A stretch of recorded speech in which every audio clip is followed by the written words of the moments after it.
नमस्कार। कभी ऐसा महसूस होता है कि घड़ी तो लगातार चल रही है, लेकिन हम कहीं पहुंच नहीं रहे। दिन के 24 घंटे अक्सर कम पड़ जाते हैं, है ना? काम की लिस्ट लंबी होती जाती है और रात को लगता है कि काश थोड़ा और समय मिल जाता। ये एहसास तो शायद हम सब ने कभी ना कभी महसूस किया ही होगा। हाँ हाँ, ये बहुत ही आम अनुभव है, बिल्कुल। एक तरफ इतनी सारी चीजें हैं जो हम करना चाहते हैं हम्म, या हमें करनी पड़ती हैं, और दूसरी तरफ ये समय है जो अपनी ही रफ्तार से चलता रहता है, किसी का इंतजार नहीं करता। हम्म। ये एक तरह की कश्मकश है, सही का। तो आज इसी कश्मकश को थोड़ा सुलझाने की कोशिश करेंगे। हमारे हाथ लगी है ली कॉकरेल की किताब टाइम मैनेजमेंट मैजिक। अब ली कॉकरेल मतलब कोई आम मोटिवेशनल गुरु नहीं है। वो वॉल्ट डिज्नी वर्ल्ड जैसे, आप सोचिए, कितने विशाल और व्यस्त ऑर्गेनाइजेशन के एग्जीक्यूटिव वाइस प्रेसिडेंट रह चुके हैं। तो जाहिर है, जहां हर सेकंड का हिसाब रखा जाता है, उस दुनिया के दिग्गज के पास समय को साधने के कुछ तो नुस्खे होंगे ही। और यही बात इस चर्चा को काफी दिलचस्प बनाती है। डिज्नी मतलब परफेक्शन, टाइमिंग, लाखों लोगों का अनुभव, वो सब एक साथ मैनेज करना। तो वहां से निकले जो समय प्रबंधन के सिद्धांत हैं, वो सिर्फ किताबी बातें नहीं हो सकती। उनमें जरूर कोई गहरा व्यावहारिक अनुभव छिपा होगा। हाँ। आज हमारी कोशिश यही रहेगी कि कॉकरेल के इस मैजिक के पीछे के जो रहस्य हैं, उनको समझें और देखें कि हम अपनी जिंदगी में इन्हें कैसे उतार सकते हैं। तो चलिए शुरू करते हैं कॉकरेल के सबसे बुनियादी लेकिन शायद सबसे गहरे विचार से। वो कहते हैं कि समय प्रबंधन असल में जीवन प्रबंधन है। बात सिर्फ घड़ी देखने या कैलेंडर भरने की नहीं है। उनका तर्क है कि जो व्यक्ति अपने समय पर कंट्रोल पा लेता है, वो असल में अपनी जिंदगी की दिशा तय करने लगता है। सफल और औसत लोगों के बीच एक बड़ा अंतर शायद यही होता है कि सफल लोग अपने समय को लेकर बहुत बहुत सचेत होते हैं, इरादे से काम करते हैं। यह नजरिया इसलिए महत्वपूर्ण है क्योंकि ये समय को सिर्फ एक रिसोर्स की तरह नहीं देखता, बल्कि उसे हमारे जीवन के जो लक्ष्य हैं, जो वैल्यूज हैं, उनसे जोड़ता है। अच्छा। सवाल ये नहीं है कि हम कितने बिजी हैं, सवाल ये है कि हम किन चीज़ों में बिजी हैं। क्या हमारा हर दिन हमें उस जिंदगी की तरफ ले जा रहा है जो हम वो वाकई जीना चाहते हैं। जब हम ओवरवेल्म्ड महसूस करते हैं, अभिभूत, तो अक्सर इसकी जड़ हमारे कामों और हमारे असल मकसद के बीच तालमेल की कमी होती है। हाँ, ये होता है। कॉकरेल हमें इसी तालमेल को साधने की बात कर रहे हैं।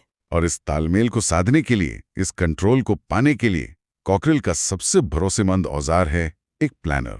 वो इसे मजाक में अपना दूसरा दिमाग कहते हैं। हाँ उनका मानना है कि हमारा दिमाग क्रिएटिव सोचने, प्रॉब्लम सॉल्व करने के लिए बना है, न कि ढेरों छोटी बड़ी बातें, अपॉइंटमेंट्स और कामों की लिस्ट याद रखने के लिए। और इसके पीछे का जो मनोविज्ञान है वो भी काफी ठोस है। जो जब हम सब कुछ याद रखने की कोशिश करते हैं तो हमारा दिमाग लगातार एक कॉग्निटिव लोड महसूस करता है। ये बोझ न सिर्फ स्ट्रेस बढ़ाता है बल्कि हमारी सोचने समझने की क्षमता को भी कम करता है। प्लानर क्या करता है, ये इस बोझ को हमारे दिमाग से उठाकर कागज पर या डिजिटल डिवाइस पर डाल देता है। तो दिमाग जरूरी कामों के लिए आजाद हो जाता है। सही। तो कॉकरेल के तरीके में प्लानर के 3 स्तर होते हैं। पहला, दूरगामी लक्ष्य, मतलब अगले 5-10 सालों में कहाँ पहुंचना है, क्या बनना है। Long term. हाँ, लॉन्ग टर्म। दूसरा, मासिक लक्ष्य, उस बड़े लक्ष्य की तरफ बढ़ने के लिए इस महीने क्या करना जरूरी है। और तीसरा, सबसे महत्वपूर्ण, दैनिक कार्य योजना, आज के दिन कौन कौन से ठोस कदम उठाने हैं। अच्छा। ये सब लिख लेने से ऐसा लगता है कि हम दिन को चला रहे हैं, न कि दिन हमें भगा रहा है। और ये सिर्फ सूची बनाने की कवायद नहीं है ना, ये एक एक्टिव तरीका है अपने दिन को डिजाइन करने का। हम सिर्फ परिस्थितियों पर रिएक्ट नहीं कर रहे होते, बल्कि इरादे के साथ चुन रहे होते हैं कि अपना समय और एनर्जी कहाँ लगानी है। हाँ, प्रोएक्टिव होना जिसे कहते हैं। बिल्कुल, प्रोएक्टिव होना, रिएक्टिव होने के बजाय। ये कहने जैसा है, आज का दिन मेरे लक्ष्यों के हिसाब से चलेगा। ठीक है, तो प्लानर तैयार है, लंबी चौड़ी लिस्ट भी बन गई, लेकिन यही असली चुनौती शुरू होती है। इतने सारे कामों में से पहले क्या करें? सब कुछ जरूरी लगता है। हाँ, ये तो होता ही है। यहीं पर कॉकरेल की प्राथमिकता तय करने की प्रणाली काम आती है। सुनने में ये बहुत सिंपल लगती है, लेकिन इसकी शक्ति इसके अनुशासन में छिपी है। हाँ, क्योंकि ये प्रणाली हमें मजबूर करती है कि हम ईमानदारी से खुद से पूछें, अभी इस वक्त सबसे ज्यादा महत्वपूर्ण क्या है। ये हमें अर्जेंसी और इम्पोर्टेंस के बीच, तात्कालिकता और महत्व के बीच फर्क करना सिखाती है। अक्सर हम यही गड़बड़ कर देते हैं। हाँ, ये बात तो है। तो कॉकरेल कामों को 4 श्रेणियों में बांटने का सुझाव देते हैं। सबसे पहले आते हैं अत्यावश्यक, अर्जेंट काम, जिन्हें वो 1 स्टार से मार्क करने को कहते हैं। अच्छा, स्टार। हाँ, ये वो काम है जिन्हें टाला नहीं जा सकता, जिन्हें तुरंत करना ही होगा, वरना कोई नेगेटिव नतीजा हो सकता है। फिर आते हैं महत्वपूर्ण काम, जिन्हें ए मार्क किया जाता है। ये सीधे हमारे बड़े लक्ष्यों से जुड़े होते हैं। ये वो काम है जो हमें आगे बढ़ाते हैं। A category. तीसरे हैं जरूरी काम, बी मार्क वाले। ये उपयोगी हैं, करने चाहिए, लेकिन शायद आज नहीं तो कल भी हो सकते हैं। और आखिर में आते हैं कम महत्व वाले काम, सी श्रेणी के। ये वो काम है जिन्हें अगर समय मिले तो कर लें, वरना इन्हें छोड़ देना या शायद किसी और को सौंप देने में ही भलाई है। ए, बी, सी और स्टार। हाँ, ठीक है। और वो यही नहीं रुकते। ए और बी श्रेणी के कामों को भी प्राथमिकता के हिसाब से नंबर देने को कहते हैं। A1, A2, B1, B2। ओह, मतलब ए में भी कौन सा सबसे पहले? हाँ, बिल्कुल, ताकि ये साफ रहे कि प्रायोरिटी कामों में भी सबसे पहले कौन सा निपटाना है। इस प्रणाली का जादू इसकी सादगी और इससे जो स्पष्टता मिलती है उसमें है। ये हमें हर काम को एक फिल्टर से गुजारने पर मजबूर करती है। क्या ये सच में मेरे समय के लायक है? क्या ये मुझे मेरे लक्ष्यों के करीब ले जाएगा? यह हमें सिखाता है कि हर चीज़ पर हाँ कहने की ज़रूरत नहीं है।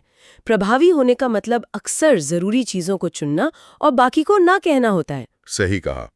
प्राथमिकताएं तय हो गईं, अब बारी आती है उस चीज की जहां हम में से ज्यादातर लोग अटक जाते हैं, टाल मटोल। वो बाद में कर लूंगा या कर लूंगी वाली आदत। हाँ, प्रोक्रेस्टिनेशन। इसके लिए कॉकरेल का मंत्र बेहद सीधा और शक्तिशाली है। इसे अभी करो, डू इट नाउ। जो काम सामने है और जिसे करना जरूरी है, उसे सोचने या टालने के बजाय तुरंत कर डालो। ये सुनने में जितना आसान लगता है, अमल में लाना उतना ही मुश्किल हो सकता है, लेकिन इसका असर जबरदस्त है। टाल मटोल सिर्फ काम में देरी नहीं करता, ये हमारे दिमाग पर एक अदृश्य बोझ डालता है जो लगातार याद दिलाता रहता है कि कुछ बाकी है। हाँ, वो चलता रहता है पीछे। बिल्कुल, ये हमारी मेंटल एनर्जी खाता है। इसे अभी करो का नजरिया इस बोझ को तुरंत हटाता है और हमें एक पॉजिटिव मोमेंटम देता है। हर छोटा काम जो हम तुरंत निपटा लेते हैं, वो हमें अगले काम के लिए प्रेरित करता है। और इसके व्यवहारिक फायदे भी साफ हैं। स्ट्रेस कम होता है, क्योंकि अधूरे कामों का पहाड़ नहीं बनता। हाँ? हमारी विश्वसनीयता बढ़ती है। लोग जानते हैं कि हम बात के पक्के हैं, काम समय पर करते हैं। हाँ? तो धीरे धीरे एक आदत बन जाती है जो हमें लगातार आगे बढ़ाती है, सफलता की तरफ ले जाती है। छोटी चीजों को तुरंत करने की आदत अक्सर बड़ी चीजों को भी समय पर करने का रास्ता खोल देती है। और ये सिर्फ ऑफिस के कामों या ईमेल का जवाब देने तक सीमित नहीं है, है ना? ये उस फोन कॉल पर भी लागू होता है जिसे हम टाल रहे हैं, या घर के उस छोटे से काम पर जिसे देखकर हम रोज सोचते हैं कल कर लेंगे। ये रवैया अपनाने से जिंदगी ज्यादा सुव्यवस्थित और कम तनावपूर्ण महसूस होने लगती है। हाँ बिल्कुल, इसी से जुड़ा एक और दिलचस्प और सोचने पर मजबूर करने वाला विचार कॉकरेल सामने रखते हैं। वो कहते हैं कि अगर आप किसी की असली प्राथमिकताएं जानना चाहते हैं तो उनसे पूछिए मत, उनका कैलेंडर देखिए। ओहो, ये तो सीधी बात है। हाँ, आप चाहे कितना भी कहें कि परिवार, स्वास्थ्य या पर्सनल ग्रोथ आपके लिए जरूरी है, लेकिन अगर ये चीजें आपके शेड्यूल में रेगुलरली दर्ज नहीं है तो शायद वो आपकी इच्छाएं हैं, प्राथमिकताएं नहीं। ये बात थोड़ी चुप सकती है, लेकिन इसमें गहरी सच्चाई है। ये इरादे और कार्यवाही के बीच के फर्क को उजागर करती है। हम सब अच्छी चीजें चाहते हैं, लेकिन जब तक हम उनके लिए एक्टिवली समय नहीं निकालते, वो अक्सर रोजमर्रा की भागदौड़ में खो जाती हैं। कॉकरेल हमें चैलेंज करते हैं कि हम अपनी कही गई बातों और अपने कैलेंडर के बीच के तालमेल को जांचें। उनका सुझाव है कि जैसे हम जरूरी मीटिंग शेड्यूल करते हैं, वैसे ही हमें अपने स्वास्थ्य के लिए, जैसे एक्सरसाइज, डॉक्टर अपॉइंटमेंट, परिवार के साथ समय के लिए डिनर, बच्चों के साथ खेलना, या फिर कुछ सीखने या किसी हॉबी के लिए भी समय बाकायदा अपने प्लानर या कैलेंडर में ब्लॉक करना चाहिए। ये एक वादा है जो हम खुद से करते हैं, वरना होता यह है कि दिन के अंत में हम पाते हैं कि हमने सबके लिए समय निकाला, सिवाय उन चीजों के जो हमारे लिए सबसे ज्यादा मायने रखती थी। ये सेल्फ रिफ्लेक्शन के लिए एक बहुत शक्तिशाली सवाल खड़ा करता है। मेरा अभी का जो शेड्यूल है, वो मेरी घोषित प्राथमिकताओं के बारे में क्या कहानी कह रहा है? क्या मेरा समय वहीं जा रहा है जहां मैं चाहती हूं कि वो जाए? अगर नहीं, तो मुझे क्या बदलने की जरूरत है? ये सिर्फ टाइम मैनेजमेंट नहीं, ये लाइफ डिजाइन का सवाल बन जाता है। बिल्कुल। अब जब हम जरूरी चीजों को शेड्यूल कर रहे हैं, तो उन चोरों की पहचान करना भी जरूरी है जो चुपके से हमारा समय चुरा ले जाते हैं। कॉकरेल इन्हें टाइम वेस्टर्स कहते हैं। वो कहते हैं कि हमें बेरहमी से इन समय बर्बाद करने वाली गतिविधियों और आदतों को पहचानना और खत्म करना होगा। और यहाँ भी पहला कदम जागरूकता ही है, अवेयरनेस। कई बार तो हमें पता ही नहीं होता कि हमारा समय कहाँ जा रहा है। हमें लगता है कि हम बहुत व्यस्त हैं, पर असल में हम शायद अनुत्पादक कामों में उलझे होते हैं। हाँ, इसलिए पहले ये जानना जरूरी है कि दुश्मन कौन है और कहाँ छिपा है। कॉकरेल इन टाइम वेस्टर्स को मोटे तौर पर 2 श्रेणियों में रखते हैं। एक हैं आंतरिक इंटरनल टाइम वेस्टर्स। ये हमारी अपनी आदतें या कमियां हैं, जैसे जरूरत से ज्यादा सोना, टाल-मटोल करना, योजना बनाने में आलस, या हर चीज को परफेक्ट करने के चक्कर में शुरू ही ना कर पाना। दूसरे हैं बाहरी एक्सटर्नल टाइम वेस्टर्स। ये हमारे आसपास के माहौल से आते हैं, जैसे बिना एजेंडा वाली लंबी मीटिंग्स, ओह हाँ, मीटिंग्स। सहकर्मियों की अनावश्यक टोका-टाकी, इंटरप्शंस, या सबसे बड़ा विलन आजकल सोशल मीडिया या इंटरनेट पर बेवजह घंटों स्क्रॉल करते रहना। बिल्कुल। कॉकरेल का कहना है कि अगर हम ईमानदारी से इन पर नजर रखें और इन्हें कम करने की कोशिश करें, तो हम हर हफ्ते कई घंटे बचा सकते हैं, जिन्हें हम अपनी प्राथमिकताओं पर लगा सकते हैं। बस 1 या 2 दिन या 1 हफ्ते के लिए ध्यान से नोट करें कि आप अपना हर घंटा कैसे बिता रहे हैं। कौन सी गतिविधियां आपको आपके लक्ष्यों के करीब ले जा रही हैं और कौन सी सिर्फ समय खा रही हैं। नतीजे अक्सर चौंकाने वाले होते हैं। हाँ, हो सकता है। और बदलाव के लिए एक मजबूत आधार तैयार करते हैं। ये अपनी आदतों का एक्सरे करने जैसा है। सही। समय बचाने के साथ साथ ये भी जरूरी है कि हम जो समय किसी काम पर लगा रहे हैं उसमें पूरी तरह मौजूद हों, यानी फोकस और उपस्थिति, प्रेजेंस। आज की दुनिया में एक आम समस्या है प्रीऑक्यूपेशन। हम मीटिंग में बैठे हैं पर दिमाग में घर की चिंता चल रही है, परिवार के साथ हैं पर फोन चेक कर रहे हैं। हम कहीं भी पूरी तरह से नहीं होते। इसे मल्टीटास्किंग का मिथक भी कह सकते हैं, है ना। हमें लगता है कि हम एक साथ कई काम करके ज्यादा कुशल बन रहे हैं, पर रिसर्च बताती है कि इससे हमारी कार्यक्षमता घटती है, गलतियां बढ़ती हैं और हम किसी भी काम का गहरा अनुभव नहीं ले पाते। दिमाग लगातार स्विच करने में ही एनर्जी बर्बाद करता रहता है। हाँ, बिल्कुल। तो कॉकरेल फोकस बढ़ाने और पूरी तरह उपस्थित रहने के लिए 3 मुख्य बातों पर जोर देते हैं। पहला, सक्रिय श्रवण, एक्टिव लिसनिंग और नोट्स लेना। जब आप किसी से बात कर रहे हों या मीटिंग में हों, तो ध्यान से सुनें, सवाल पूछें और जरूरी बातें लिखें। इससे आपका दिमाग भटकने से बचता है। दूसरा, ध्यान भटकाने वाली चीजों को हटाना।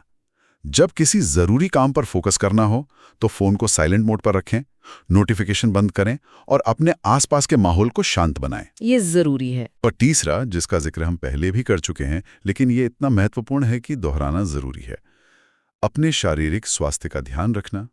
पूरी नींद, नियमित व्यायाम और पौष्टिक आहार ये सीधी सीधी आपकी ध्यान केंद्रित करने की क्षमता को प्रभावित करते हैं।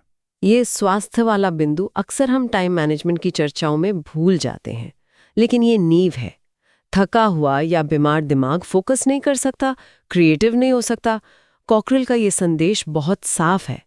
अगर आप अपने समय का बेहतरीन उपयोग करना चाहते हैं तो आपको अपने शरीर और दिमाग का भी बेहतरीन ख्याल रखना होगा।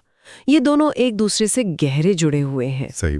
और आज की इस भटकाव भरी दुनिया में देर तक एक चीज पर ध्यान लगा पाना ही अपने आप में एक सुपर पावर जैसा है। बिल्कुल। अब एक ऐसे क्षेत्र की बात करते हैं जहां कॉर्पोरेट दुनिया में सबसे ज्यादा समय बर्बाद होने की शिकायतें आती हैं, मीटिंग्स। अपने डिज्नी के लंबे अनुभव के आधार पर कॉकरेल कहते हैं कि अगर मीटिंग्स को सही ढंग से आयोजित ना किया जाए तो वे उत्पादकता की सबसे बड़ी दुश्मन बन सकती हैं। ऐसा इसलिए होता है क्योंकि बिना स्पष्ट उद्देश्य, एजेंडा और समय सीमा के मीटिंग्स अक्सर वो भटक जाती हैं। लोग आते हैं, बातें होती हैं, समय बीत जाता है लेकिन ठोस नतीजा कुछ नहीं निकलता। ये एक सामूहिक टाइम वेस्टर बन सकता है। हाँ, इसलिए कॉकरेल मीटिंग्स को कारगर बनाने के लिए कुछ बहुत ही व्यावहारिक नियम बताते हैं।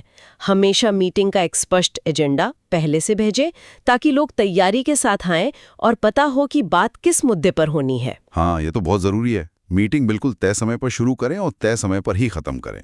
दूसरों के समय का सम्मान करना जरूरी है। मीटिंग में सिर्फ उन्हीं लोगों को आमंत्रित करें जिनकी उपस्थिति वाकई आवश्यक हो। ज्यादा लोग मतलब ज्यादा भटकाओ।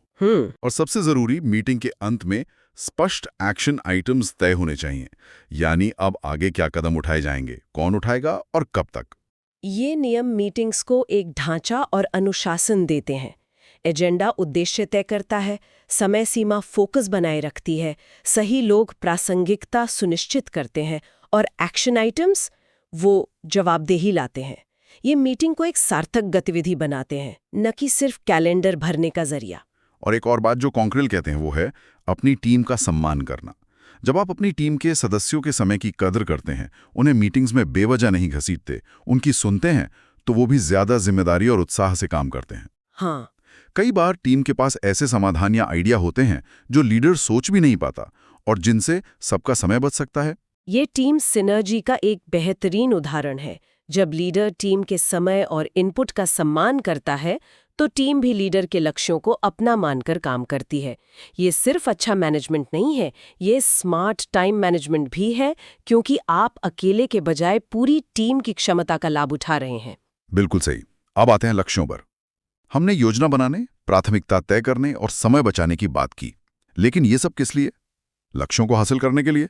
और यहां कॉकरेल स्मार्ट लक्ष्यों के फ्रेमवर्क को अपनाने की सलाह देते हैं। स्मार्ट एक एक्रोनिम है। हाँ, स्मार्ट गोल्स। एस स्पेसिफिक, लक्ष्य बिल्कुल साफ होना चाहिए, गोलमोल नहीं। वजन कम करना है की जगह अगले 3 महीने में 5 किलो वजन कम करना है। स्पेसिफिक। एम मेजरेबल, आप कैसे जानेंगे कि लक्ष्य हासिल हुआ? इसे मापने का कोई तरीका होना चाहिए। ठीक है। ए अचीवेबल, लक्ष्य चुनौतीपूर्ण हो सकता है पर यथार्थवादी होना चाहिए। ऐसा ना हो कि शुरू करने से पहले ही हार मान ले। प्रैक्टिकल हो। रेलेवेंट, प्रासंगिक, क्या ये लक्ष्य आपके बड़े जीवन लक्ष्यों या मूल्यों से मेल खाता है? क्या ये वाकई आपके लिए मायने रखता है? हाँ, ये जरूरी है। और टी टाइम बाउंड, लक्ष्य को पूरा करने की एक निश्चित समय सीमा होनी चाहिए। इससे टाल मटोल से बचने में मदद मिलती है। स्मार्ट फ्रेमवर्क लक्ष्य को सिर्फ इच्छाओं या सपनों के दायरे से निकालकर ठोस कार्रवाई योग्य योजनाओं में बदल देता है। ये हमें स्पष्टता देता है कि हमें क्या करना है, कैसे करना है और कब तक करना है। ये लक्ष्य निर्धारण को एक इंजीनियरिंग प्रक्रिया जैसा बना देता है, सटीक और परिणामोन्मुख। हाँ, और शायद सबसे प्रेरणादायक बात जो कॉकरेल कहते हैं वो ये है कि बेहतर होने में कभी देर नहीं होती। It's never too late to get better. उम्र या अनुभव चाहे जो भी हो, हम हमेशा सीख सकते हैं, अपनी आदतों को सुधार सकते हैं और ज्यादा प्रभावी बन सकते हैं। वो लगातार छोटे छोटे सुधार करने और हर दिन थोड़ा बेहतर बनने के सिद्धांत पर बहुत जोर देते हैं। ये जापानी काइज़न के सिद्धांत जैसा है, निरंतर सुधार। लक्ष्य हासिल करना एक मंजिल नहीं बल्कि एक सफर है। बड़ी छलांग लगाने के बजाय रोज छोटे छोटे कदम उठाना ज्यादा टिकाऊ और प्रभावी साबित होता है। ये आदतें ही हैं जो लंबे समय में बड़े नतीजे देती हैं। समय प्रबंधन भी एक कौशल है जिसे लगातार अभ्यास और सुधार से बेहतर बनाया जा सकता है। तो ली कॉकरेल की टाइम मैनेजमेंट मैजिक का निचोड़ क्या है? सार यही है कि समय हमारे हाथ में सबसे कीमती संपत्ति है। या तो हम इसे सचेत रूप से नियंत्रित करें, वरना परिस्थितियां और दूसरे लोग हमारे समय को नियंत्रित करेंगे। और इसे नियंत्रित करने के मुख्य औजार हैं एक प्लानर जो हमारे दूसरे दिमाग की तरह काम करे, प्राथमिकता तय करने की एक स्पष्ट और अनुशासित प्रणाली, टालमटोल को हराकर इसे अभी करो के मंत्र को अपनाना, अपनी सच्ची प्राथमिकताओं को कैलेंडर में सम्मान देना, हाँ, समय बर्बाद करने वाले चोरों को पहचान कर भगाना, हर काम में पूरी तरह फोकस और उपस्थित रहना, और स्मार्ट लक्ष्य बनाकर लगातार खुद को बेहतर बनाते रहना। शायद यही असली जादू है, अनुशासन, इरादा और निरंतर प्रयास। बिल्कुल सही कहा। और इस पूरी चर्चा के बाद श्रोताओं के लिए सोचने का एक बिंदु ये हो सकता है, समय प्रबंधन सिर्फ ज्यादा काम निपटाने की तकनीक नहीं है, बल्कि ये उस जीवन को डिजाइन करने का तरीका है जिसे आप सच में महत्व देते हैं, जिसमें आपके काम और आपके मूल्य एक सीध में हो। तो सवाल ये है कि आज इसी वक्त आप अपने कैलेंडर या अपनी दिनचर्या में ऐसा कौन सा एक छोटा सा बदलाव कर सकते हैं जो आपकी किसी सच्ची प्राथमिकता को दर्शाता हो, न कि सिर्फ किसी तात्कालिक मांग को। वो एक बदलाव क्या होगा?